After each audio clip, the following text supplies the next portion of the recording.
So hello everyone. Many thanks for your attendance to this event. Welcome to this live talk demonstrating impact, how to monitor and evaluate gender-responsive climate and disaster risk finance and insurance, CDRFI. This live talk is organized and promoted by PharmD and the InsuResilience Global Partnership within the framework of their engagement together with the International Fund for Agricultural Development, IFAD. PharmD is the Forum for Agricultural Risk Management in Development, an online community of practice focused on agricultural risk management. And the InsuResilience Global Partnership is a multi-stakeholder partnership with a vision to strengthen the resilience of developing countries and protect the lives and livelihoods of poor and vulnerable people against the impacts of disasters. Before we begin, I'll just share some quick guidelines. You are very welcome to use the chat box of this session for posing questions and comments to the panelists. You'll find the chat box on the right side of your screen. During the session, we will launch a few polling questions to hear from the audience, and these questions will also appear on the right side of your screen in due time. And finally, if you require any assistance, please write a private message to PharmD Live on the chat box. To begin today's live talk, I'd like to invite Ms. Anita Berewal from Global Affairs Canada and co-chair of the InsuResilience Global Partnership Gender Working Group to make the opening remarks. Over to you, Anita. Hello, everyone. Can you hear me okay? Yes. Okay, great, thanks. So my name is Anita Berewal. I'm the Deputy Director for Governance and Policy within Global Affairs Canada's Climate Finance Division. And I'm also co-chair to the InsuResilience Global Partnership Gender Working Group, together with CARE International. First, let me say thank you to PharmD and to the IGP for organizing this event. During these difficult times, I have a new appreciation for these moments when we can think together, particularly about issues relating to gender equality. I'll take a moment to provide you with some background information on the IGP's Gender Working Group and the IGP's Gender Declaration. As many of you may be aware, the InsuResilience Global Partnership's vision is to strengthen the resilience of developing countries and protect the lives and livelihoods of poor and vulnerable people against the impacts of disasters within the landscape of climate and disaster risk finance and insurance. The IGP's Gender Working Group consists of 28 members of the InsuResilience Global Partnership who are working collaboratively to think about how to best integrate gender-responsive approaches, because gender equality is a cross-cutting objective in the partnership's vision. Last September, the high-level consultative group of the partnership endorsed a declaration of gender. This declaration recognized the necessity to include gender dimensions within the CDRFI, and it also signals to the international community that members of the partnership are dedicated to incorporating gender dimensions within their work. The declaration specifically mentions the need to identify and replicate good practices in collecting, analyzing, and using sex disaggregated climate data, disaster impact, and CDRFI data. This includes the documentation of the gendered impacts of payouts on indirect beneficiaries in the monitoring and evaluation of macro, meso, and micro-level insurance schemes. I think that you're here because you believe, as I do, that for CDRFI schemes to be truly gender responsive, gender equality principles must be embedded in the design and implementation of monitoring and evaluation frameworks. This is the topic that we will be exploring further today with our speakers. So now I just want to call on Catherine Miles, one of our facilitators, to provide an overview of today's agenda. Thank you. Over to you, Catherine. Thank you very much, Anita. I am Catherine Miles, and I'm the consultant to the InsuResilience Global Partnership, and I'm one of the co-facilitators today. Just to start, I'm just going to give a brief overview of the webinar objectives. So for the live talk today, what we're doing is we're going to be looking at identifying existing approaches, challenges, and opportunities for the monitoring and evaluation of gender-responsive CDRFI, and that's at different stages from project design and implementation. We're also going to be gathering inputs from you in terms of to inform the development of a practitioner-driven guidance on both the designing of indicators, collecting and analysing sex disaggregated and gender data to determine but also increase the gender impacts of solutions that are going to then support the monitoring and evaluation of these schemes. We're also going to be using this to inform ongoing guidance notes on how to incorporate gender responsive dimensions into monitoring and evaluation processes. Now, today I'm joined by co-facilitator Emily Coleman from IFAD, and we'll be joining Emily shortly. Just in terms of the agenda today, we're going to start with a quick poll in a moment, and after that we're going to be having a very brief discussion and introduction to the conceptual framework to inform our discussions, and then we'll have two panel discussions. The first panel is going to focus on gender responsive M&E of CDRFI schemes and what does good look like in both the design and the implementation of those schemes. And the second panel will discuss the different approaches that can be used to measure the gender impact of these schemes and payouts. And we'll also be considering across both of these sessions, what are the lessons learned from other policy areas that can inform the gender responsiveness of M&E of these schemes. During these sessions, you're going to be encouraged and have the opportunity to be providing both insights and inputs via the chat function and also through this live talk facility. I'd like to take this opportunity to also say thank you and welcome. We're delighted that we've been joined today by a number of speakers for our session. So in session one, I'd like to welcome Toby Bierman from Global Parametrics, Vasita Vajanaka from Slyke and Trust, and Medim Mekonnen from the Ministry of Finance and Economic Cooperation from Ethiopia.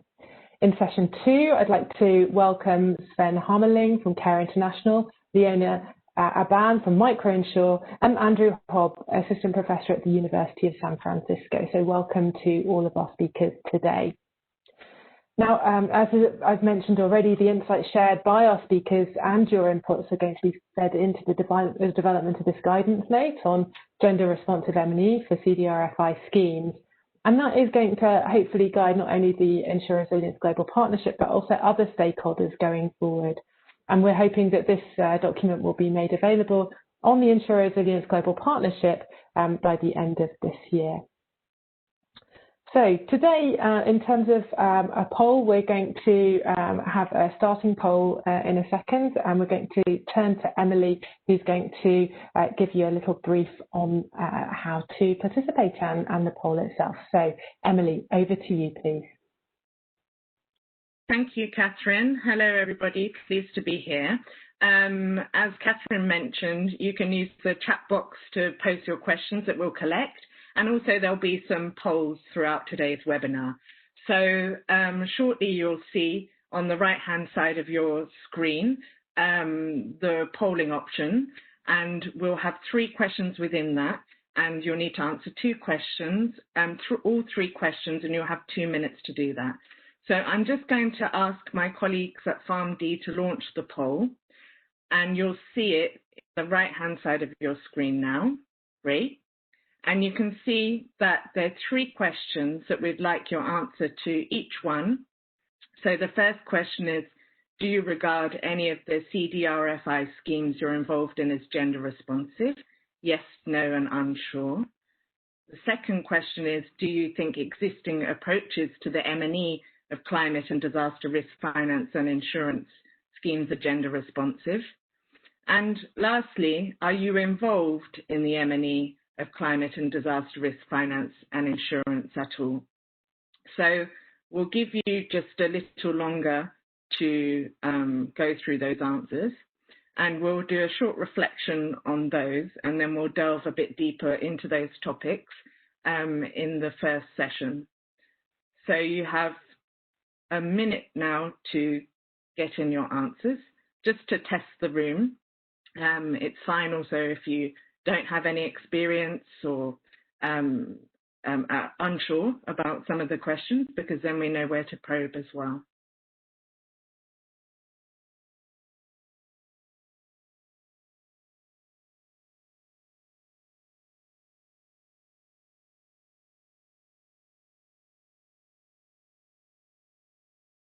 And so we now have 30 seconds left for the poll.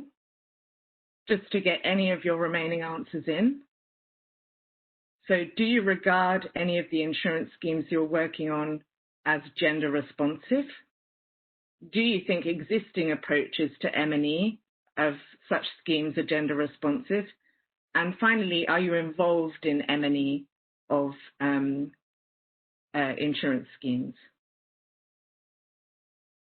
So 5 seconds left, and then we will get the results up on the screen just to see what we're all thinking.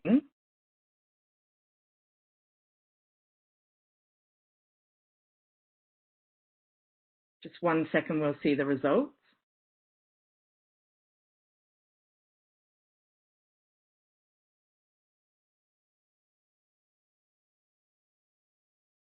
Okay, great.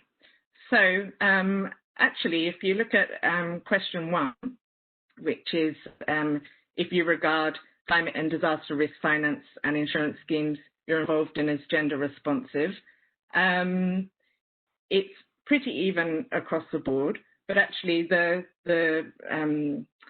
least amount of you have answered no. So that's quite good news, and already shows that we're heading in the right direction with about a third of you saying yes, and some other people unsure. So we'll go into some of those topics. In the second question regarding, do you think that existing approaches to M&E are gender responsive? It's quite interesting there because only 5% have said yes. So there's clearly shows that there's a need to do more, whilst also 29% have answered no. So it shows that there's a gap. And then finally, are you involved in the M&E of climate and disaster risk finance and insurance schemes? About 30% yes, but the majority no. And I think that also speaks to the fact that not a lot evidently is being done, and there are some gaps. So that's not a great surprise in that respect. So hopefully these sessions can shed some more light with some experiences that are around from climate and disaster risk finance and insurance, and also elsewhere. So I think I'll pass back over to Catherine, who will delve into some of the topics in the first session. Thank you very much. Thank you, Emily. That's great, and really good to have that context to set the scene for our discussions in terms of the experience as well. So ahead of our first session, just going to spend a moment providing a little bit of a framework to inform our discussion. So just to say to start that some of the existing research that we've done at the InsuResilience Global Partnership Gender Working Group has identified a number of key issues related to monitoring and evaluation. And these include, first of all, the lack of sex disaggregated data. And that's data in terms of both clients of insurance schemes and members, also a lack of data on the gender impacts of schemes and coverage, as well as the payouts of these existing solutions. And that's really important that we gather that data to get greater insights in terms of this gender differential impact. So that's a real challenge. We've also noted that there's been a lack of collection and analysis of information on those women and men that are trained in financial literacy related to these schemes and who are accessing training on using insurance products and services. So that's another gap too. We've also identified that there is a gap in terms of some of the guidance around how to effectively monitor and evaluate such schemes, and also a lack of documentation of existing good practices. So we've started to address some of these through some of the existing research, and we hope that the conversations today will help further close some of these gaps as well. But what we do know is that there is very clear commitment from donors and implementing partners to address some of these gaps and to improve the gender responsiveness of the monitoring and evaluation. So, and through that, better to address the gender differential vulnerabilities as well that we experience. So in terms of understanding, though, the topic of gender responsive M&E, we really need to define what we actually mean by both gender sensitive CDRFI and also gender responsive CDRFI. And so, first of all, in terms of gender sensitive, what we mean here is that the schemes themselves are acknowledging these gender differential vulnerabilities to both climate change between men and women, and that's due to the socially constructed behaviours, norms and relationships that exist. And also a consideration of the evidence of factors that can result in these gender differences in these vulnerabilities, risks and impacts, and gender differences in access and usage of insurance in that global context in terms of that, the gender gap in access to finance. What we mean when we talk about the gender responsiveness of CDRFI is building on this existing definition to also incorporate approaches that are overcoming some of these historical gender biases. And when we turn then to the term monitoring and evaluation, that is about, can we go to the next slide, please? We're looking at the whole process of monitoring the schemes and evaluating throughout the whole of the project cycle as an ongoing process from the stage of diagnosing and designing the project, designing and then starting the implementation process, and also at the end of schemes, if they do have a close date, looking at the impact evaluation. It's also about measuring data at different stages of the results chain, at both the outputs level and outcomes level, as well as at the level of impact, to ensure that gender is incorporated at each of these levels. And that means having a really intentional consideration of what are the gender differential results and impacts at each of these different stages in the process. How have they affected women and men differently, and have they influenced the gender equality context that the schemes are operating in as well?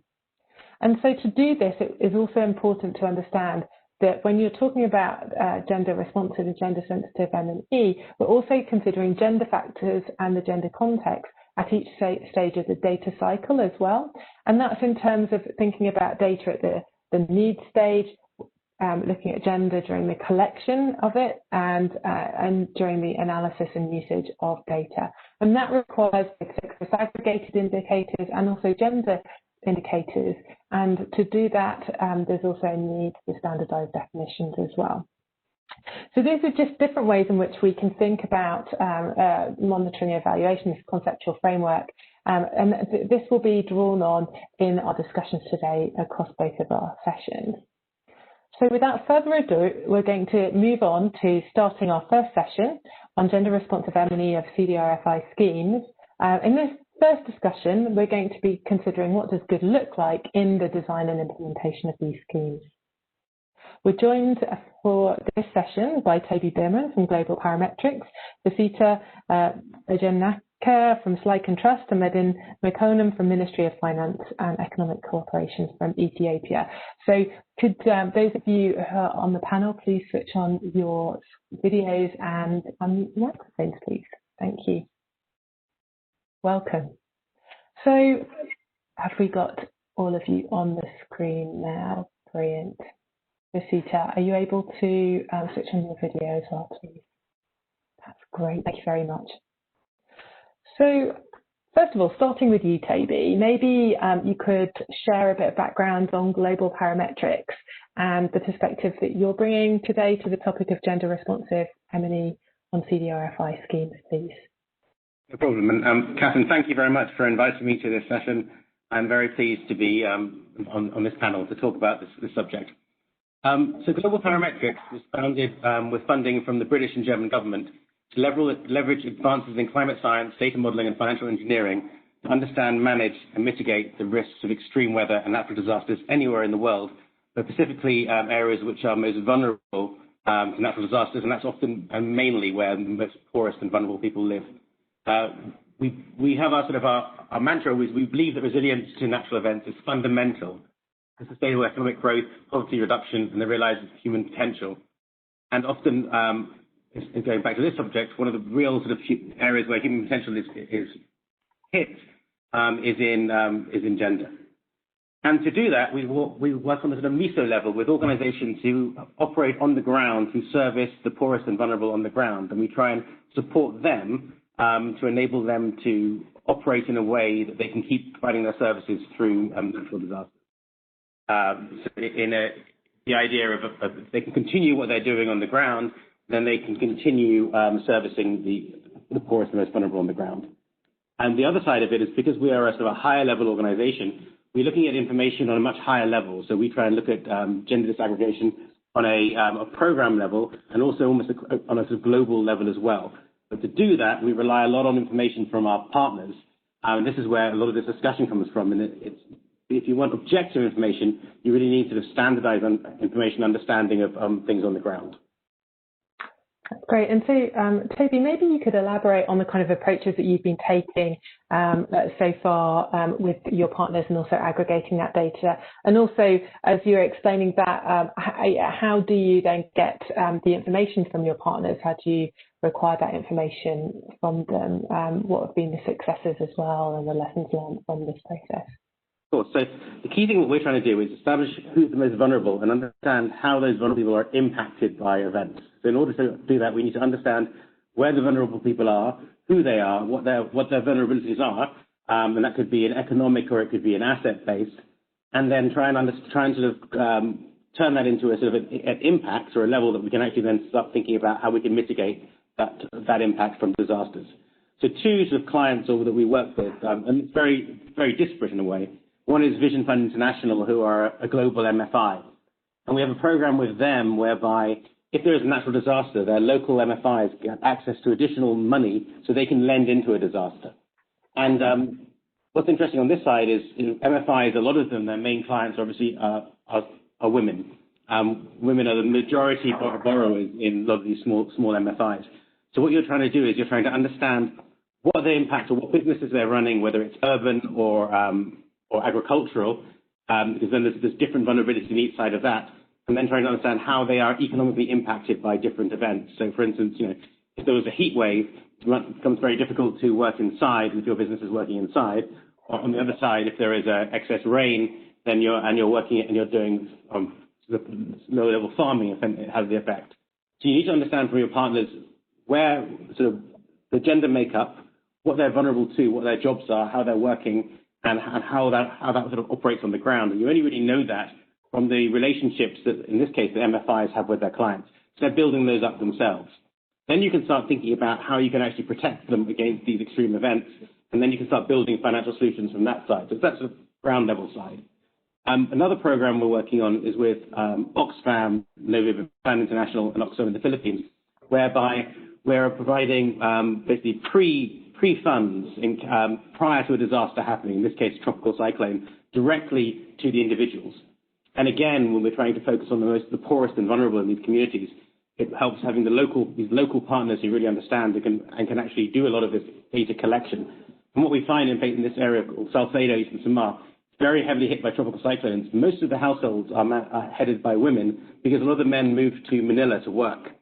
So it's often left so the women are doubly vulnerable in case of disasters because both the remittances of cash coming in from their husbands stops, but also the businesses and work they're on stops as well. And then the other thing, because they're obviously looking after potentially looking after the children, the elderly, the sick, it all sort of encompasses that way as well.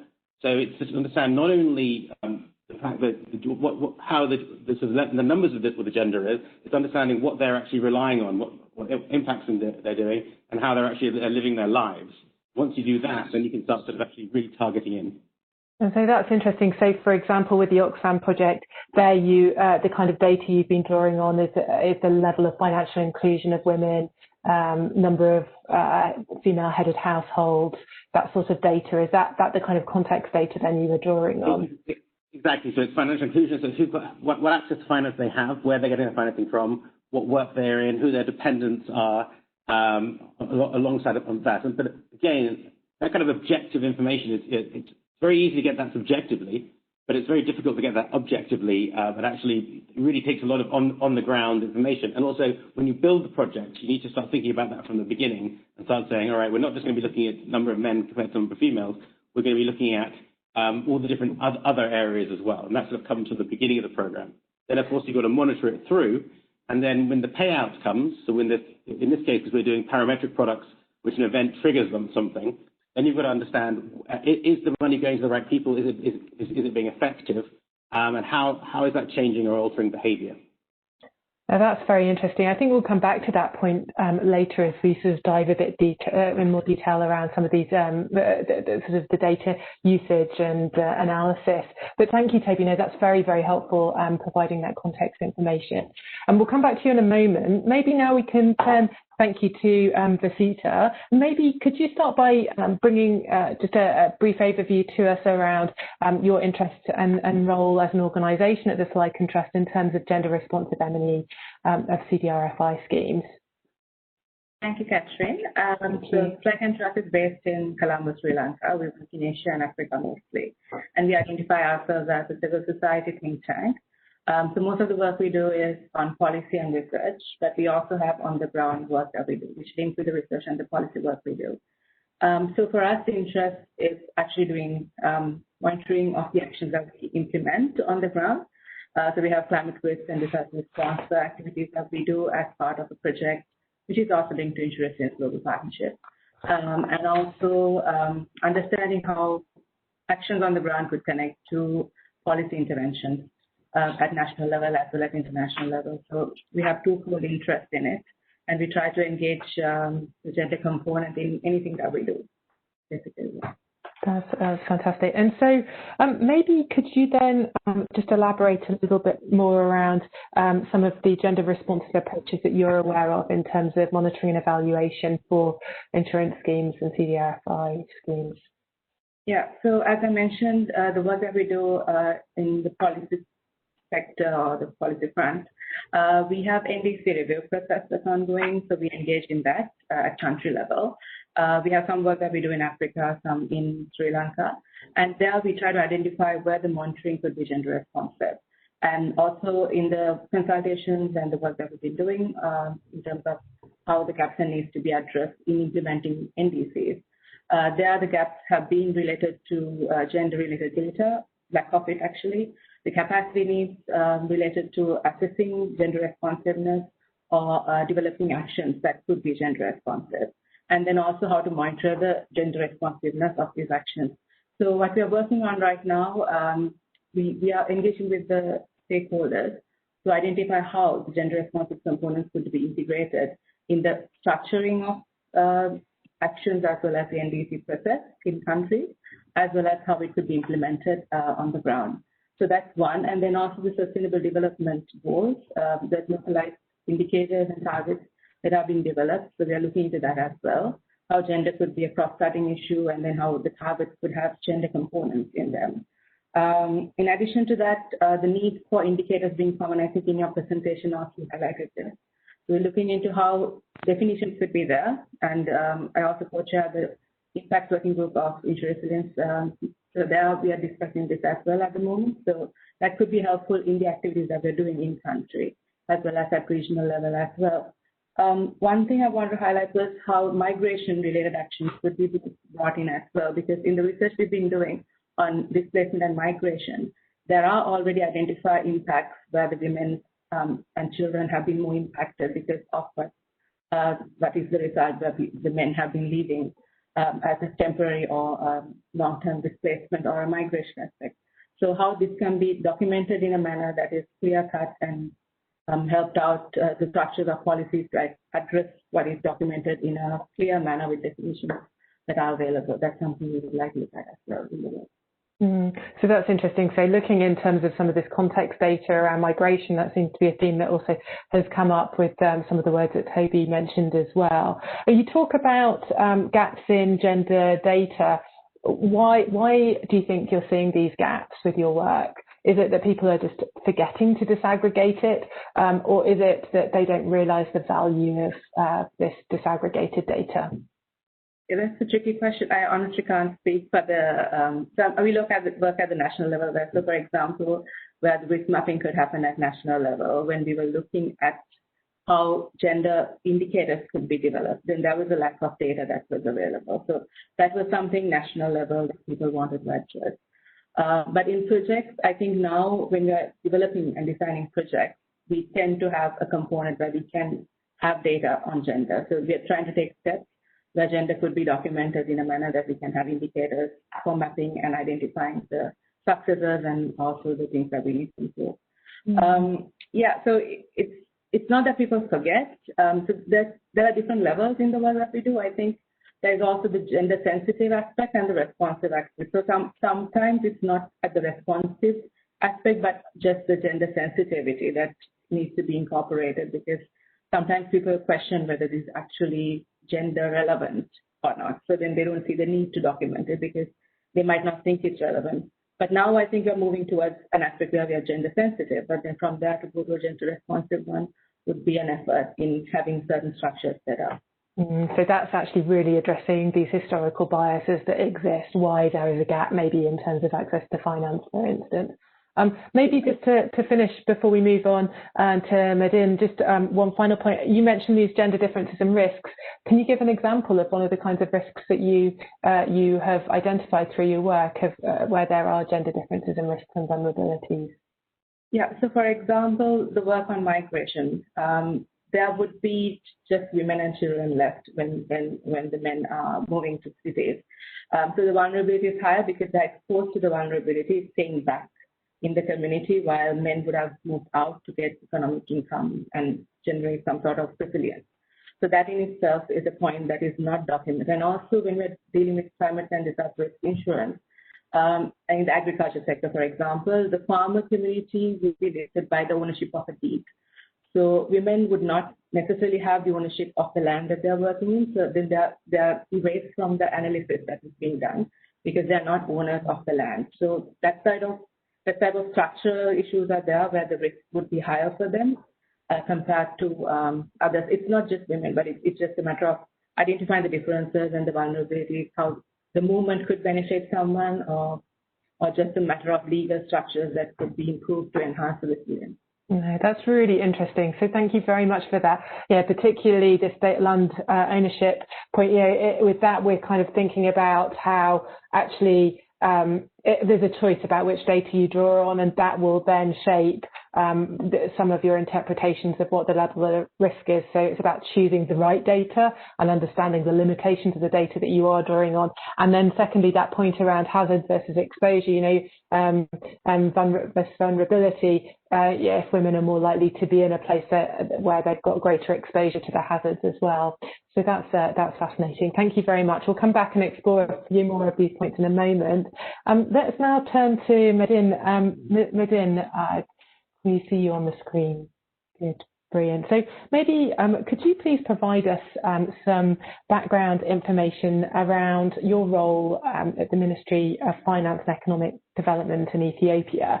I understand you're gender and safeguard specialist, and so what's the sort of perspective that you're bringing to this topic today on M&E, gender responsive M&E of CDRFI schemes? Thank you, Catherine, and hello, everyone. I'm sorry for joining me. Let me start by can you hear me? I think, yeah, we're seeing you there. Lovely. Please go ahead. I mean, you can also hear my voice, right? We can hear you. Yes, thank you. Okay, so I'll start by quickly providing a background on my institution, the Climate Resilience Green Economy Facility. It's jointly managed by the Ministry of Finance and Environment, Forest and Climate Change Commission of Ethiopia, and is a financial mechanism to mobilize resources from resources to achieve our CIG vision. CIG, or the Climate Resilience Green Economy Vision, is the vision of Ethiopia to achieve a middle income status by 2025 with zero net emissions. So there are three high-level targets for goals: climate change adaptation, mitigation, and economic growth. Medin, sorry to interrupt you. Could you possibly just switch off your video? I think that might help with the sound quality of your speaking. Yeah, we've seen your face now, so that's it's really nice to have seen you. I think that might help just to switch that off. Super, thank you. Yes. Now, I'll continue. The CIGE facility is an accredited institute to the GCF and Green Climate Fund and the Adaptation Fund as well. And we have also been closely working with InsuResilience Global Partnership during our V20 presidency of Ethiopia. Coming back to my role, I'm a gender and safeguard specialist for the CRG facility. So my role is to integrate gender equality and safeguard, environment and social safeguard considerations into the facility's operation. And today I'll share with you the gender responsive approaches that we're using within the CRG facility. That's lovely. And so maybe just as by way of background, both the CGF, the Green Climate Fund, and the Adaptation Fund do have these gender requirements that you as a recipient of this fund have to be following in line with their institutional gender policy. So I'm assuming that some of the work that you're doing is then ensuring that you're sort of delivering on the requirements of their institutional gender policies. Maybe could you elaborate then some of the gender approaches that you're using to look at gender differences and risks and vulnerabilities and social inclusion issues in your M&E framework for this work? The first thing that we do is we have a dedicated person for gender and safeguards, that is me, to make sure that gender responsive considerations are incorporated into our operation. And the second one, as you have mentioned, we have a monitoring and evaluation framework, and we have integrated gender equality considerations into these framework, and there are different requirements on this regard. The first one is in the entire project cycle management, starting from project design, implementation, and monitoring and evaluation, you need to integrate gender issues. There's the development of gender analysis and gender action plan is a mandatory requirement as part of eligibility requirement to access funding from and through the CRG facility. And there's also a requirement to use text disaggregated data in terms of identifying indicators, targets, and baseline. And in addition to this, we also have a gender responsive budgeting guideline. We do gender budgeting and have a guideline for that because we need to translate gender objectives into financial commitments. If you don't have these things, then you will not see gender responsive results being implemented as well as achieve a result on this regard. And we're also exploring to establish a gender responsive fund that is to provide implementing and executing entities a budget for implementing their gender action plan, developing as well as implementing gender action plan and gender analysis. And above all, we have a gender mainstream strategy for the CRG facility, mainly focusing on engendering project cycle management as well as capacity building. We're also working with CDKN to develop training manual and a module together with the GATE. And yeah, these are some of the things. And in general, having a gender person is good, but a gender person will not do all the work. Other program staff, administrative staff need to incorporate this issue. So we are revising performance assessment checklists and objectives of staff to make sure that it's incorporated. Yeah. That's really really helpful, very interesting. And so just in terms of you talked about the sex disaggregated data collection, what kind of data are you collecting and at what stages in the program cycle? Is that at the beginning or continuously throughout? Maybe you could elaborate on that, please. So first we do gender analysis during the design of the project, and so we do gender analysis before together with designing the project, and then we identify indicators and targets. So it is at different stages of the project cycle, in the design as well as in the implementation, to make sure that we are implementing in line with the targets and the baseline that we've set. So it's about the project cycle management. And that's really really helpful, and also the fact that you say about actually having gender targets as well. So it's not just about collecting the data for itself, but seeing whether you're delivering on the targets. So thank you very much for that, Medin. We'll come back on a couple of those points in a moment. maybe back to Vasita, in terms of some of your data needs, you mentioned that there were some gaps in data. Maybe could you clarify sort of what data would you like to see that you're not seeing at the moment, for instance, or where there maybe is also a greater need of support to help organisations with collecting some of this sex disaggregated gender data?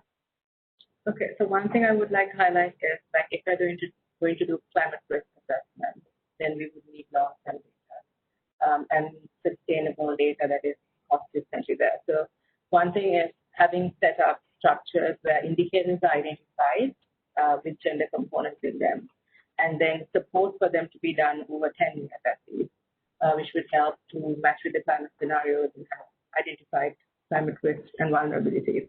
That would be one. So when I say there is not data, it doesn't mean there's absolutely no data. There might be data, but then there might be gaps in the data. So that's one thing that I would like to highlight.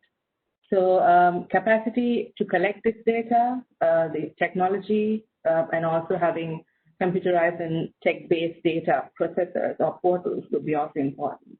So if you take, for example, if at national level we have a national communication being developed, that data being processed and then available in the next 5 years when we are doing the next round of updating of data, so we can compare and identify what were the losses, how did these impact the women and the men, or the boys and the girls differently. So that sort of analysis would require data that can be processed into information.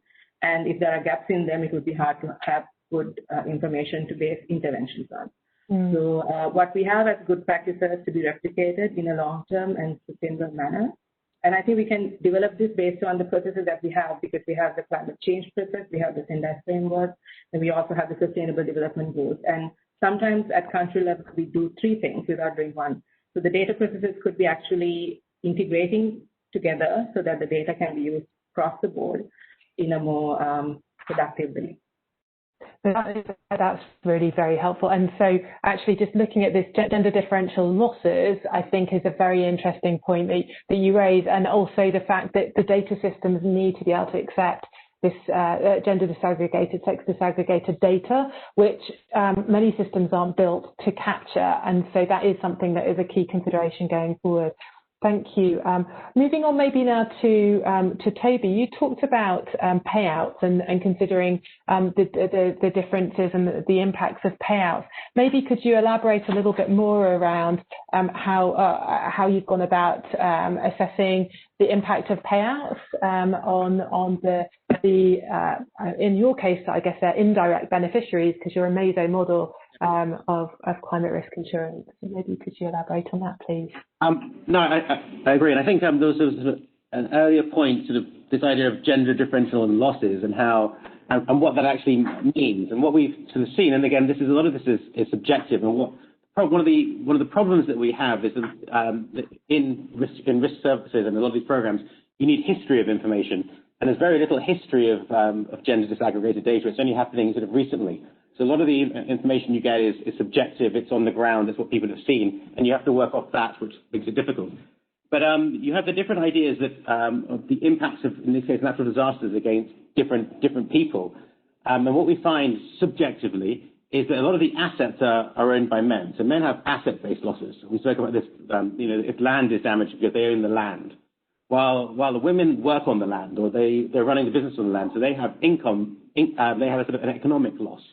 So it's a 2 different thing. And traditionally, insurance has always been set up to protect against asset-based losses. So whoever owns the house, whoever owns the car, whoever owns the land, rather than who drives the car to take their kids to school in some cases, or who you work. It's this kind of difference.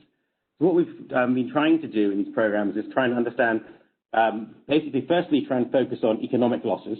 So we pay out according to what we think will be the economic loss of the situation, not necessarily the asset-based loss. And then to see how that money is actually spent. So, for instance, in the Oxfam program we were talking about, there was an event which happened on Christmas Day, and the money was paid out. In this case, it was around $30 per household. And we looked to see how people spend that money. And what we found is that because it was a tropical cyclone and most of the people's buildings have been knocked down, firstly, they spent the money on housing. for them and their kids. Then they spent money on, not on food, because food was provided as part of other aid, but sort of just basic clothing and household supplies. And finally, on trying to rebuild their economic activity. And this was sort of, we found very useful because often in natural disaster, people flee. And often the only guys people can really flee is the men, and they can move their economic activity somewhere else, which drains the economic activity in a community. But by providing, being able to rebuild economic activity to the women on that side, it enabled the money to stay in the community and the community to sort of stay and thrive. So it's that area of trying to analyze it on that side. No, that's absolutely fascinating, and I think these insights that you're sharing today are really valuable because these are sort of the questions that I think are stumping people at the moment in terms of how do we look at the impact on women if we've traditionally been focusing on assets and they're not the ones that are owning assets. One point just to come back on, how have you been making sure that it is actually the women that are receiving the payouts? Have you addressed that in your work? So in the case of the Vision Fund, the MFI, they know that who's got the women. So they have the analysis on the ground. Who's most of their clientele who they're lending to are women. So we know on that side. In the case of the Oxfam program, the people who were in this pilot, the 1,000 households, they were pre-analyzed and pre-selected. And it just happened. It was random, but it just happened to be that 70% of the households were women. So we know that. In the Oxfam program, the money was transmitted directly to people's mobile wallets or cards. So we knew that they were getting direct access to the money. Again, what we find in some of these humanitarian programs is that, a lot of them act on a first come, first service basis, or who can get there. So, often the women are staying at home looking after the sick and the children in a disaster. The men can go out there and get the money. How do they know that money is being then transferred back? So by sending the money directly to this household, which were pre-identified, that's how we sort of managed to do that. That's brilliant. Well, thank you, Toby, for sharing that. I think the listeners will be finding that really, really helpful to have heard and understand. Finally, just want to turn to Medin for one more time to understand just a little bit more from your perspective around the data analysis stage and who should be engaged in that data analysis. Are there other ministries, for instance, and representatives of them that you like to involve who need exposure to this gender data? And how can you see this gender responsive data from the M&E of these sorts of schemes really driving change at a national and international level from the work that you've been doing? In my view, doing data analysis, both gender experts as well as those that are engaged in program implementation as subject matter specialists should work closely. Like, for example, if only subject matter specialists, for example, if you take the agriculture sector, if we only engage people in the agriculture sector, they might have good knowledge of climate smart agriculture, and they can develop, they can design targets and indicators, but it could be gender blind. So they need to engage gender experts. And if we simply engage gender experts in the data analysis, they might miss the subject matter. So it's good if the gender experts as well as subject matter specialists or the program staff work together, not with silos. Thank you, Medin. That's really helpful. So at this stage, I think we're going to just turn briefly to Emily. We've had a couple of questions come in. Emily, maybe just over to you briefly to maybe direct a couple of these questions to the panelists. Any particular questions that have been raised today by participants on the line? Yeah, a couple of questions have come through actually for Toby, but I would invite other panelists to respond if they want to.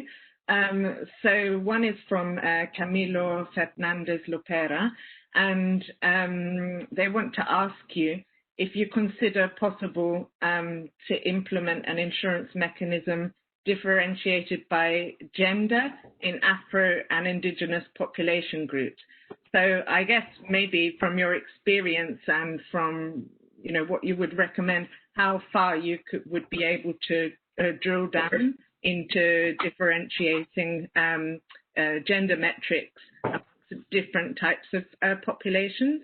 So that's one. And then there's another question for Toby that's just come in also from Mohammed Ali. And he was wondering about the Oxfam Novid program you were talking about, if there's any impacts that have been recorded on gender psychology. Thank you. Very interesting. Thank you, Emily. So maybe Toby, over to you first, and then we'll go to the other panelists for insights as well. So for the first question, the programs we designed, because on a meso level, we're looking to protect organizations or strengthen organizations which service populations on the ground. So if there are organizations who are servicing those particular groups and want to have want to be able to provide protection to them in natural disasters, then yes.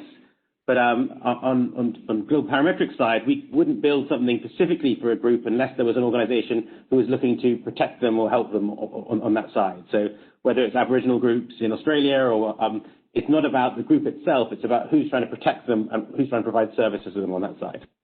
It's very difficult otherwise because climate ultimately is so broad to drill it down to an individual group without that sort of middle layer is impossible.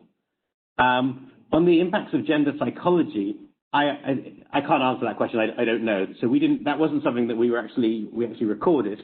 But as you say, one of the things that we're talking about in this whole panel is what needs to be recorded and what is left out. And I don't think that we were thinking about gender psychology in this program, but essentially it is something I think useful, and I think maybe we should think about it in the future. Okay, thanks very much, Toby. So at this stage, I think what we're going to do, we're just going to finish this session, and we're going to start a poll in a second, just in terms of some of the feedback. But I'd like to say thank you very much to all of our panelists for this session. I think the insights that you've been sharing are extremely valuable, and it's one of the first times we've had the opportunity to gather a group together to discuss on this topic. Some of the particular points I think that really struck me today were around this issue around some of the context data, and also not assuming that women and men are going to have the same exposure to risks, and that data is needed to highlight that. Also, this need for building in gender targets, which also supports the need for generating this sex disaggregated or gender disaggregated data to track progress of implementation across the whole schemes. And then in terms of looking at losses, thinking of it in terms of not the asset base, but also thinking of it in terms of the economic losses, and looking at the spending post a disaster based on that. And then finally, this need to be engaging with subject matter experts and bringing them together with the gender experts in that analysis of the data throughout the whole process of design and implementation of these schemes. So thank you very much to all our panelists. We may have the opportunity to come back to you again later, but I really appreciate all your insights today.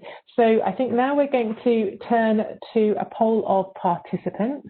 For this poll, we're going to have it pop up on the screen, and you'll have the opportunity to be providing some written feedback. These are more open-ended questions as opposed to a yes and no answer. And so we'd like to have you input your answers to the following questions. And I think the next slide is going to highlight the questions. Thank you. And for that, we're looking at what indicators have you used, if you've been involved in these schemes already, to measure gender-related impacts of CDRFI schemes in the future. And this is for those who have been involved or not so far. What would you like to be seeing measured? And to understand these gender differential impacts of schemes and why, and what kind of new and traditional methodologies can be used to support this data collection as well of these gender-related impacts. So I think the questions are going to be coming up now, and we'll have a couple of minutes. I think there's 3 minutes for you to be providing your inputs. As you're doing that, I think we're going to also then move over to the introductory words for session 2. So over to you, Emily, for session 2, and then we'll turn back and have a look at the tally. Great, thanks, Catherine. So to follow on from what we were discussing about good practices and metrics to measure gender differences in the first session, in this session, we're going to be talking about how to measure gender impact. So within that, we'll be considering the different tools and approaches that can be used to measure impact of CDRFI schemes and payouts, and including whether or not there are lessons that we can take from other policy areas. So in this session, there's really two key points that we're going to cover. Firstly, that we're not only talking about monitoring and how to monitor, but also making sure that data and information as well, qualitative information, is collected and used to understand any positive changes over time as a result of CDRFI, and also to make adjustments in schemes and in the way that we do things. And secondly, the important point that we'll cover is that to do this, we obviously need to understand about how. And because this is quite a new area for CDRFI, we can also learn from some other new approaches in other areas. And so that's what the panelists will be speaking to today. So the overarching question for this session will be what approaches can be used to measure the gender impact of CDRFI schemes and payouts. And I'm joined by three panelists who will share their insights on this question. Sven Harmeling from Care International, Leona Aban from MicroInsure, and Andrew Hobb, who's Assistant Professor at University of San Francisco. So before we jump into the panel to hear some examples of how they have been doing this and of some new tools, I'll hand just back to Catherine to summarize the poll findings. And just a reminder for the panelists that if you could switch on your videos when I come to speak to you. Thank you. Okay, I'm just waiting for the summary of the findings to pop up. We're just waiting for those to come. Are they appearing? I'm afraid it looks like we can't see them on the screen. So in which case, what I propose is that we come back to these in a moment because they're not showing, and maybe Emily, you continue with the session and we'll come back to the analysis of these findings once they're ready to be shared. Sure, okay, so we'll jump in and then we can come back to you after we've heard from the panelists in this session. So I'll first of all start with Sven, who I mentioned is working at Care International. And Sven, perhaps you can briefly introduce to us your experience with CDRFI at Care International and the perspective that you're bringing on the measurement of gender impact on CDRFI schemes and payouts. Yeah, thank you very much, first of all, for inviting me to take part in this session. I mean, Care overall currently works in more than 90 countries, most of them poorest and most vulnerable countries, and in various areas from direct humanitarian response, including to weather disasters, and also more longer-term development programming. Last year, we also produced a study which looked at, I think it was 9 or 10 insurance-related schemes where Care was involved in 7 countries. Not all of them were specifically climate risk related, but many of them. Also in order to help ourselves understand what have been some of the success factors, what are some of the challenges, and in particular, so what are some of the gender dimensions. Beyond that, I'm also involved in a project working with various civil society organizations in a couple of developing countries to build multi-actor partnerships around climate and disaster risk finance, and Rosita spoke earlier as one of those partners. And so we're also trying to get an insight and helping discussions at the national level in particular in terms of how pro-poor insurance solutions and other types of CDRFI can look like, also linking here to the key objectives of the IGP in terms of promoting pro-poor solutions. And one thing I will pick up in our conversation here is a tool which Care has made quite some experience with, a so-called gender marker, which helps us understand how good or bad do projects perform in that regard, how can they evolve over time. Great. And perhaps I could ask you, seeing as we're talking about learning from tools, and I know Care International does not only work on insurance, like you're saying, so it's a good opportunity to learn from what you're doing in other areas. And I know that one thing that you've developed is a community scorecard. Perhaps you could explain how that scorecard works and how you see it could be used in the measuring of impact, gender impacts of CDRFI schemes. Yeah, thank you. I mean, the community scorecard approach is a tool which is basically has been developed and used by CARE in different projects, which puts communities who are supposed to be delivered a certain service or certain service basically at the center of assessing, okay, how much did the government or other organizations perform the functions that we were expecting to be delivered, and not with a focus on, like criticizing what may have gone wrong or may have gone bad, but really identifying approaches to improve a certain service delivery. And what I find interesting about that tool is really putting the communities, in that sense, even you can call them clients, at the center. And I think that's very important for the discussions we're having here as well, in terms of understanding do the needs that they have been trying to match with, for example, either by an insurance policy or being part of social protection systems, has this really been met in certain situations, and if not, what needs to improve.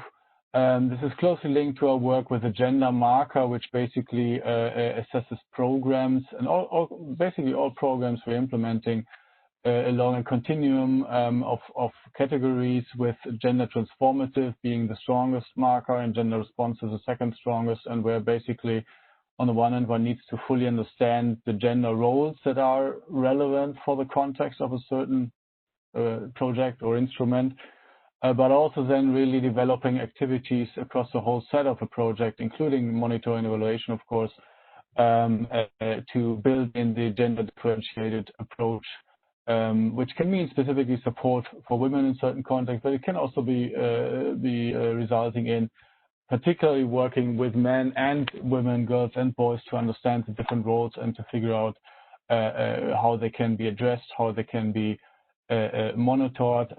Again, I think here's an important point for each initiative. What's the element of participatory monitoring, and really, bring the voices of the people who are supposed to be served at the center of it, whether these schemes function or not. Okay, great. And just a follow-up question to that. Who uses that data and information then that you get from this monitoring and these scorecards? Would you say you use it more at the level of Care International in your program design and implementation, or does it also inform government social protection schemes, because you also started to speak about that? And as a secondary question to this really is if you use it also to score the provision or the usefulness of any particular products or services, so savings, credits, any other training that you might provide in your programs.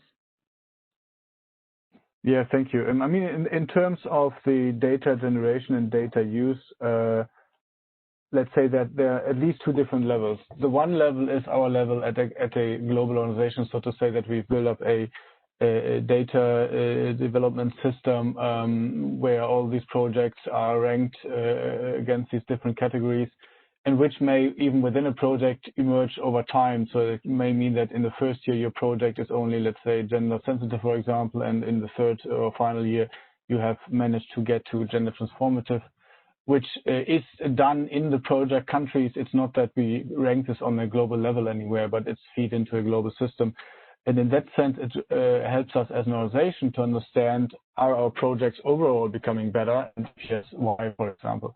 But the main purpose, of course, is within the context of a certain project or initiative, that you're really looking how to address gender indifferences in a given country, in a given community, how to address those barriers and how to overcome them. And in many projects, we work with different stakeholders. It can be government agencies, national level, or local level, other civil society organizations, and then they are, of course, also the targets or potential users of these data. So it really tries to serve different needs here and different levels. Trying to remember the second part of your question. Sorry that I lost. I was just wondering, because I know Care International also has experience in working with different microfinance groups and products, if it's ever used at a more product level or service level. Well, I think definitely, and we've been doing a lot of work in terms of financial inclusion, both through, for example, building community-level structures, what we often call village saving and loan associations. So it's basically village-level saving schemes, which also have a function in terms of, in cases of disasters, for example, where there's a certain village-level solidarity system, and most of these are targeted to be mainly women groups coming together or individual women, and but along with building those groups, there comes a lot of work around financial literacy, right? And that also then helps people to build their capacity of more broadly understanding different types of products. What does insurance mean? What might be some of the challenges around it? And in some cases, in some countries, from that emerged also the development of specific products that were trying to address specific needs. I mentioned the study which we put out last year, and some of these also looked into products which Care kind of co-designed to match needs which emerged from the work with the communities, basically. Okay, great. Thank you very much. So I'll move to Leona to hear a little bit from the insurer perspective, because Leona, you're working at microinsurer. So perhaps you can explain from the perspective of microinsurer and also the insurers that you work with in countries, your perspective on the topic and the approaches that you use to measure gender impact and how you use this.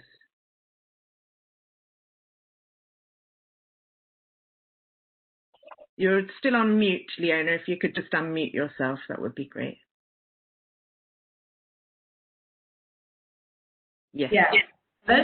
Yeah, thank you so much, Emily. Yeah, so I was saying that I'll take a quick introduction for myself and then introduce microinsurer, and then I'll move into kind of answer the specific question. So my name is Leona Aban, and I've been with microinsurer for about 9 years. Microinsurer is now part of the microinsurance company, and this brings us the added power and advantage of an IT and a reinsurer company that is really capable of innovation and reaching huge numbers of people through artificial intelligence distribution and unique-based products. In terms of our local office, the staff are made up of about 65% females, and our company team, tech team, has many more female developers, and the leadership is really a diverse team where we really want to see women move up the ladder. So it's quite an interesting in-house metric that we are looking at as we go along in our work. Now, our work through our MFI partnerships demonstrates that depending on the type of trade, which really tends to be buying and selling and producing, that the gender balance skews favorably more towards women. And we see that a lot more, especially when it's time to pay claims. Now, generally, we're beginning to understand that generally within homes, although women are mainly responsible for safe water, food, health, they really are the least exposed to CDRFI schemes. We have seen an acceptance of hospital and maternity-related products as women continue to provide care at home. It even becomes super clear that even with climate change and extremely warm weather in Ghana, mothers in Ghana really would necessarily look to, taking a first leap at helping their child recover from malaria and other health-related hazards, rather than readily buying a weather insurance protection policy. And all of these are due to the fact that people really do not trust some of the schemes that are ongoing. Now, in terms of what indicators have we used to measure the impact of schemes, the first indicator would be access, so creating access to schemes. We realize that the vulnerable in society often use microfinance solutions. So you really find them with the microfinance banks that we work through. And they also use these channels because these are less sophisticated, they have zero complexity. And then based on saying the microfinance institutions create a good path for them to be able to meet their needs really on a daily basis. The second indicator would be affordability. it's a huge tool that if you're unable to make your product as affordable to them, I mean, quite apart from access, then you're likely not to be able to reach them at all. In our experience, the vulnerable in society really face a stark, consequence when they have to make financial decisions. And insurance comes across to them as a luxury purchase, really. And especially when they don't see an urgent need or an immediate need to buy protection for themselves. The third indicator would be simplicity and adaptation. It's important to ensure that your products and processes are really very simple, no complexity, no complicated instructions and processes. The entire journey, the entire customer journey, the entire process needs to be pain-free. It needs to be intuitive to fit their lifestyle, and the benefits should be readily apparent and payable when the triggers occur, and that increases trust for the people that we serve. Thanks, Fiona. And how have you designed mechanisms to collect this data, and to whose responsibilities is it along the value chain of delivering insurance, from the collection to who analyzes it and cleans it, and then what you do with it after? If you could explain a little bit about the process and perhaps what systems you have in place as well. Yeah, all right, thank you. So really, in terms of collection of data, we find that it's almost at the meso level kind of protection cover that we're providing. So we have institutions that we're running with. Usually, it's for us, ideally, it would have been good if we're able to get, a direct access to the customer in terms of collecting data. However, we have to respect the relationships with the MFIs. We have to respect the APIs that we have in place to just, go along with the service level as have been agreed. So we really use the MFIs to collect information. What we find is that the MFIs really, due to their due diligence process, already have a vast, level of information that they're collecting, just so they can also be comfortable with the kind of people that they're serving. And so we're able to pick and choose what we need. Sometimes we're extremely specific on exactly what we need, but if the MFIs provide to us more than we ask for, then we collect that data and we use it for further analysis of who we're serving. The depth of information really, it really pops up and it comes out when we have to pay claims, because this is the time when we actually get to interface with the customer directly and speak to them and understand what they do on a daily basis, while we're paying claims to them. So all of that becomes apparent as we go along. In terms of who works with the data, we have obviously a set of departments who look into the data. First of all, they understand whether the data is sufficient enough to go on cover for the customer, and if not, then we go back to the institution to request what we think is missing. And if there's any extra information that the institution cannot provide, then we take that permission to speak directly to the customer. Once we have that information, we come back, feed that back into our system. It's quite a complex system when you look at it as it is, but it's really easy to work with. Call it MyConnect. All of the data it goes in there, and then it begins to push out and draw out analysis for us to understand who we're covering and who are likely to claim and what the risk levels are, whether or not we have price rights and all of those kind of things. Okay, great. Thanks very much, Leona. I'll turn now to Andrew, because Leona was speaking a little bit about the mechanisms to capture the data. And I know that you have been working on a particularly innovative way of measuring impact. So perhaps you could explain a bit about what you've been doing and how that works. Yeah, sure. So I can talk about two related programs that I've been working on that I think are relevant. Both of these are in partnership with the International Livestock Research Institute and the Feed the Future Innovation Lab for Markets, Risk, and Resilience at UC Davis. The first sort of bigger project that's been going on since 2018 is an impact evaluation, where we're specifically trying to measure the benefits of drought insurance. So in this case, it's satellite-based livestock insurance in northern Kenya for women. And the motivation behind this project came in part from the BOMA Foundation, which has a women's poverty graduation program that they were going to expand to Samburu County, which is the region that we're working in. They have noticed in other areas where they work that the way their program works is that they provide business grants to women and then help them start a business to provide an additional income stream for their households. And they've noticed that these businesses tend to do really well until a drought strikes, and then they're often liquidated to help pay for the household expenses during the drought. So what we wanted to see was, if we couple this program with insurance, can we reduce the likelihood that those businesses are liquidated? So we have a randomized controlled trial with about 1,800 participants, where some of them received that poverty graduation grant. Some of them received a coupon, which allows them to buy insurance more cheaply. So everyone can buy insurance, but some people have a coupon which encourages them to, which helps us with our statistical analysis. And then some people received both. So we can hopefully compare people who received just the poverty graduation, which is the grant and the business training, and people who received just the insurance and people who received both.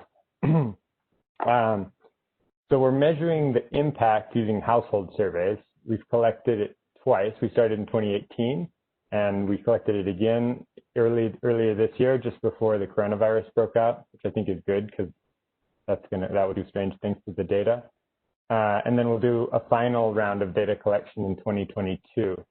We're collecting data on assets. So we ask what livestock the household owns, who in the household owns them, who does the work to take care of them. And we're also asking some more specifically gender-oriented questions. So all the surveys are done with the women, which is important because there's evidence showing that when you survey women and men, they often give different answers to the same question in the same household. And so we're also asking things about mental health. We're using the CESD depression scale, aspirations, so to see if they get a sense that their possibilities are higher from one or both of these programs. And also some empowerment questions based on the Women Empowerment in Agriculture Index and the Women Empowerment in Livestock Index. So those are both useful resources that people can look at if they're looking for questions. And those tend to ask about how much power women have in terms of making household decisions. So that's one study that's going on.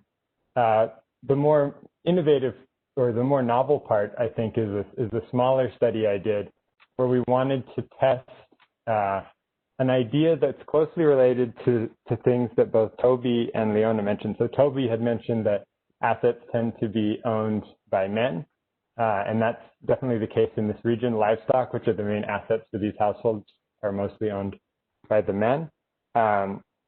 And Leona mentioned that women and men have different responsibilities within the household. So this insurance that we're testing had historically been marketed as livestock insurance, which specifically sort of conceptually links it to those assets that men own.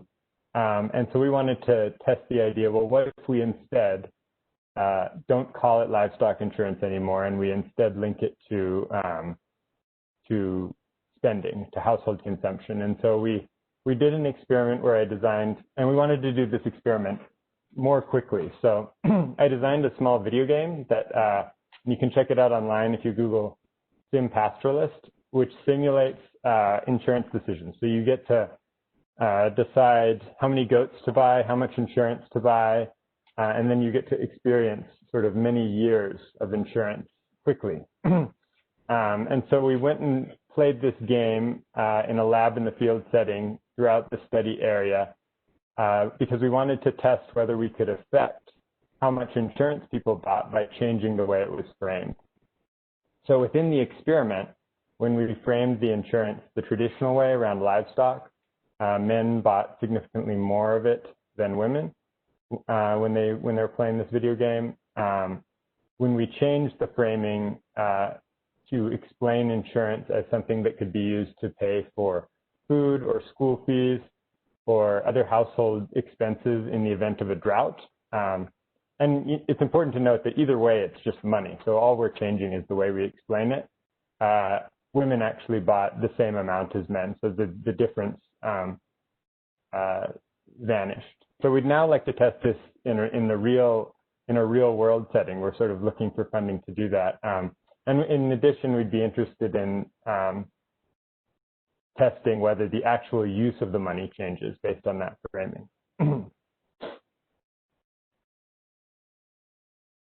Okay, great. Thank you very much. So I think that in this session, we've had some interesting perspectives from different types of holders.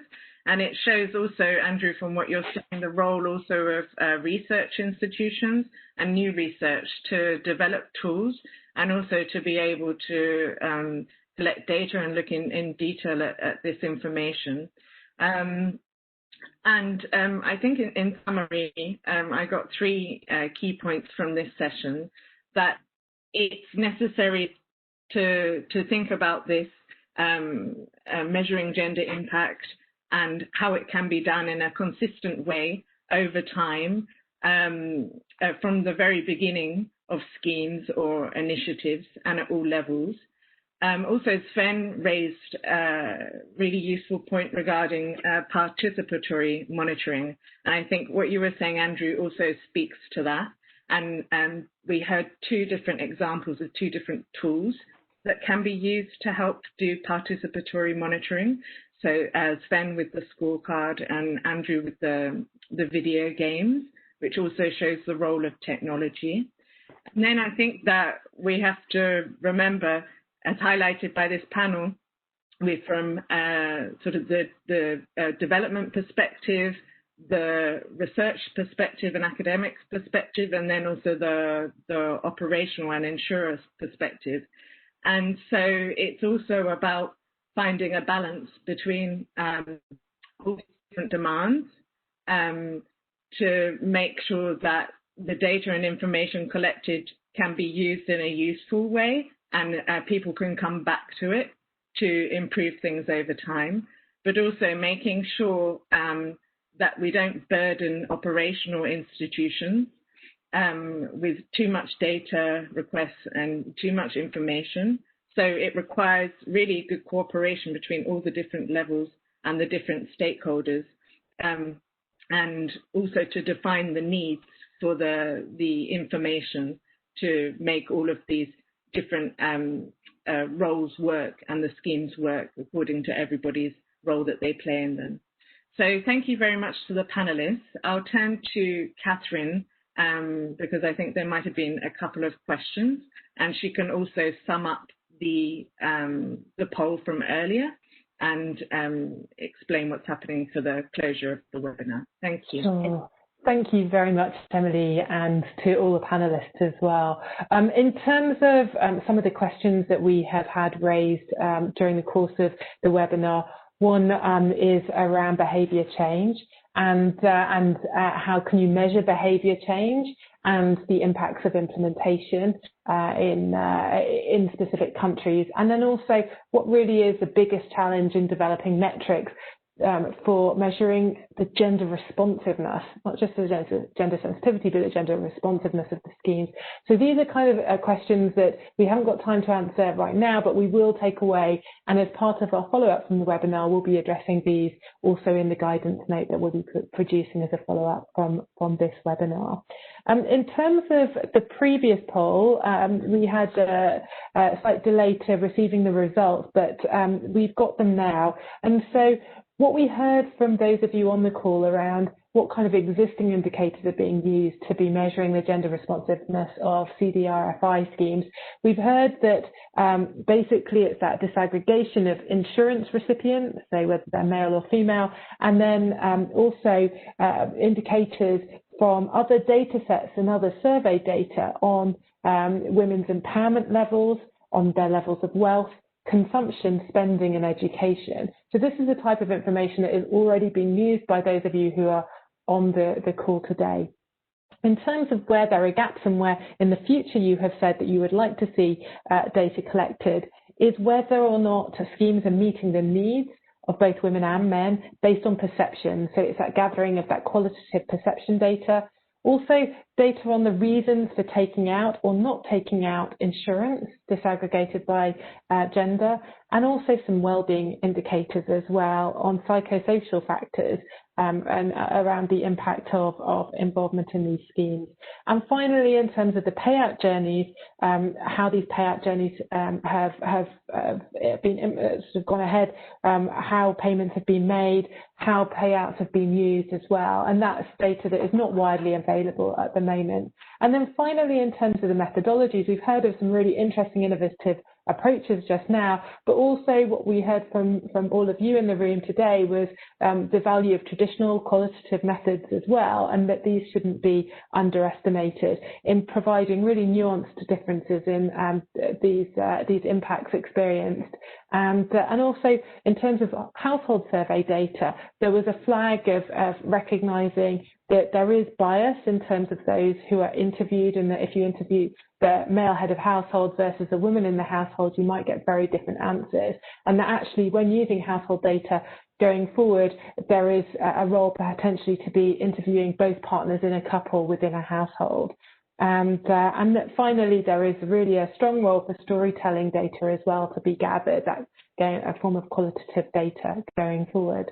At this point, I'd like to say that we're going to have a closing evaluation poll. And if we turn to the next slide, please, you'll see some of the questions that we're going to be posing for you now. One is around the major insights that you've gained during this webinar.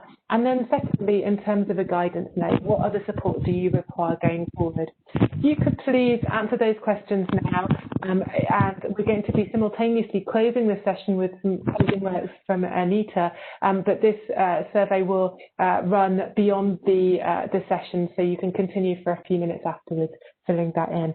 So thank you very much to all of you. I'm going to now pass over to Anita for some final remarks. Thank you, Anita. Over to you. Hello, everyone. Thank you for joining this live talk. We're grateful for your time and we value your contributions. We also, as Catherine was saying, value your input through the poll-style evaluation form that was launched in the WebEx tool. I'd like to mention that this live talk is the second in a series. So you can find the recording from our first live talk online via the InsuResilience and PharmD websites. Soon you'll find a recording of this talk in the same location. If you have additional questions, you can ask them on the IGP's Risk Talk. That's the interactive knowledge exchange platform where you can anonymously ask questions using the category Live Talk on Gender and obtain tailored responses from experts. Now, our next live talk will be held in Q1 2021, and it's aimed at international policymakers and practitioners. That session will explore how CDRFI practitioners translate their gender-related commitments and strategies into action and implementation on the ground. I hope to see you all there. And once again, I just want to thank our organizers, moderators, and panelists for their valuable contributions and insights. And a special thank you to all of you for your input and comments and for joining us at this time. We look forward to seeing you at the next event. Thanks very much.